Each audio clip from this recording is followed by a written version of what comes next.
రక్తం ప్రశ్నిస్తోంది. అవును, రక్తం ప్రశ్నిస్తోంది. రక్త సంబంధమున్న కూతురును ప్రశ్నిస్తోంది. చంద్రబాబు ఆడుతున్న బ్లడ్ గేమ్లో నువ్వెందుకు పావుగా మారావని ప్రశ్నిస్తోంది. ఎస్, వివేక కూతురు సునీతను ప్రశ్నిస్తోంది. నా రాజకీయ ప్రత్యర్థులైన ఆదినారాయణ రెడ్డి, బీటెక్ రవి లాంటి వారితో ఎందుకు చేతులు కలిపావని ప్రశ్నిస్తోంది. నా రక్తం పంచుకు పుట్టిన నువ్వు, నా రక్తం కళ్ళ చూసిన వాడిని నా రక్తం సాక్షిగా కాపాడాలని చూస్తున్నావే. ఇక్కడ నా రక్తం మరిగిపోతోంది. నా రాజకీయ ప్రత్యర్థులు నీకు ఆప్తులా? చంద్రబాబు నీకు ఆత్మబంధువా? దస్తగిరి నీకు దగ్గరి బంధువా? నీ ఇంట్లోనే రక్తపు మరకలు పెట్టుకొని దాన్ని ఇంకొకరికి పుయ్యాలని చూస్తున్నావా? చంపినోడిని చంపించినోడిని కాపాడుకోవాలని చూస్తున్నావా? అమ్మా సునీత, నా మరణానికి ముందు ఏనాడైనా నా బాగోగులు పట్టించుకున్నావా? నాన్నని ఆప్యాయంగా పిలిచావా? పట్టెడన్నం పెట్టావా? నా రెండో భార్యను నువ్వు హింసించినా అవమానించినా నేను నిన్నేమీ అనలేదే.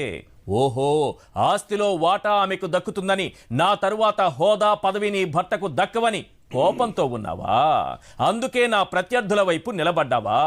హంతకులెవరో తెలిసినా వారి చేతికున్న రక్తపు మరకలు అవినాష్ కుటుంబానికి పుయ్యాలని చూస్తున్నావా?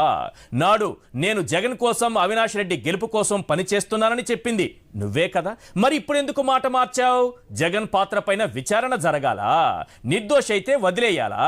మరి నర్రెడ్డి రాజశేఖర్ రెడ్డి పాత్ర పైన, శివప్రకాష్ రెడ్డి పాత్ర పైన విచారణ జరగాలని ఎందుకు కోరవు?